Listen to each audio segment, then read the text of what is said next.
اعوذ باللہ من الشیطان الرجیم، بسم اللہ الرحمن الرحیم۔ جابر رضی اللہ تعالیٰ عنہ نے بیان کیا کہ صحابہ تہائی، چوتھائی یا نصف پر بٹائی کا معاملہ کیا کرتے تھے۔ پھر نبی کریم صلی اللہ علیہ وسلم نے فرمایا، جس کے پاس زمین ہو تو اسے خود بوئے ورنہ دوسروں کو بخش دے، اگر یہ بھی نہیں کر سکتا تو اسے یوں ہی خالی چھوڑ دے۔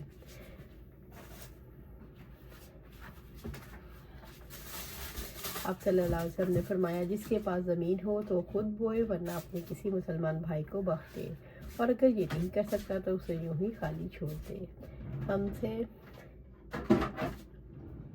ابن عباس رضی اللہ عنہ نے فرمایا کہ نبی صلی اللہ علیہ وسلم نے اس سے منع نہیں کیا، البتہ آپ نے فرمایا کہ اپنے کسی بھائی کو زمین بخشش کے طور پر دے دینا اس سے بہتر ہے کہ اس پر اس سے کوئی محصول لے۔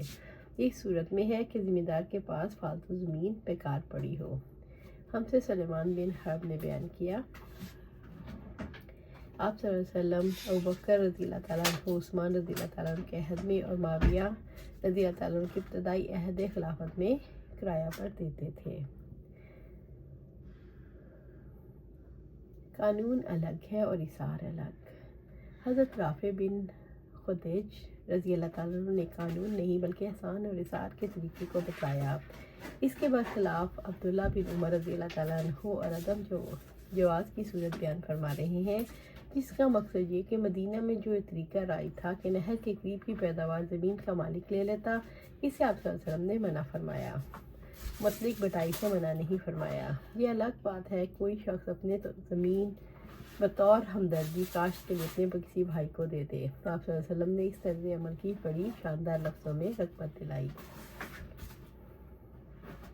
عبداللہ بن عمر رضی اللہ تعالیٰ عنہ نے بیان کیا کہ آپ صلی اللہ علیہ وسلم کے زمانے میں مجھے معلوم تھا کہ زمین کو بٹائی پر دیا جاتا تھا، پھر انہیں ڈر ہوا کہ ممکن ہے آپ صلی اللہ علیہ وسلم نے اس سلسلے میں کوئی نئی ہدایت فرمائی ہو جس کا علم انہیں نہ ہوا ہو، چنانچہ انہوں نے احتیاطاً زمین کو بٹائی پر دینا چھوڑ دیا۔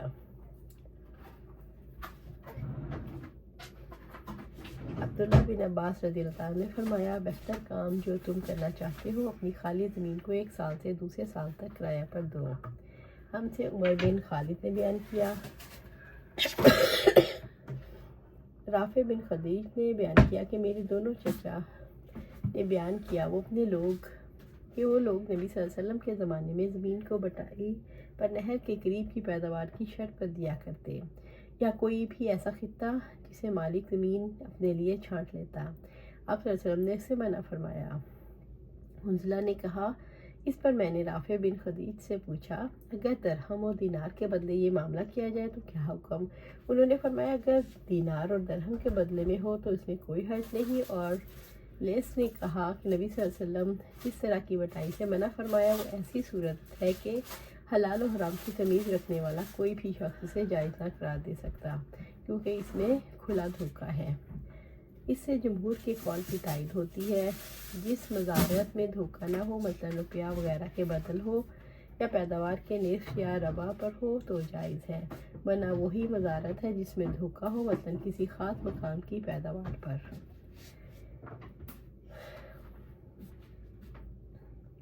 حقیقت میں آدمی ایسا ہی حریص ہے، کتنی بھی دولت و راحت ہو وہ اس پر قناعت نہیں کرتا، زیادہ طلبی اس کے خمیر میں ہے۔ اسی طرح تلون مزاجی، حالانکہ جنت میں سب کچھ موجود ہوگا پھر بھی کچھ لوگ کھیتی کی خواہش کریں گے، اللہ پاک اپنے فضل سے ان کی یہ خواہش کو بھی پوری کر دے گا، جیسے کہ روایت مذکورہ میں ہے جو اپنی معافی اور مطالب کے لحاظ سے حقائق پر مبنی ہے۔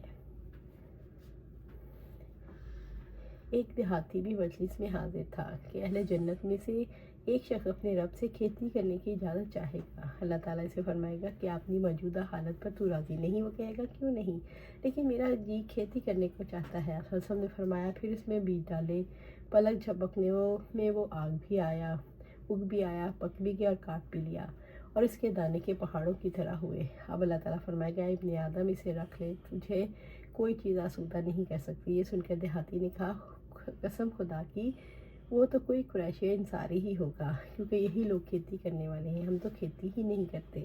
اس بات پر آپ صلی اللہ علیہ وسلم کو ہنسی آ گئی۔ اللہ سبحانہ تعالیٰ سے دعا ہے، قرآن و سنت پر عمل کرنے کی توفیق بھی اس پر جمع دے اور جنت فردوس کے اعلیٰ مقام پر اپنے پاس گھر عطا فرما. آمین یا رب العالمین.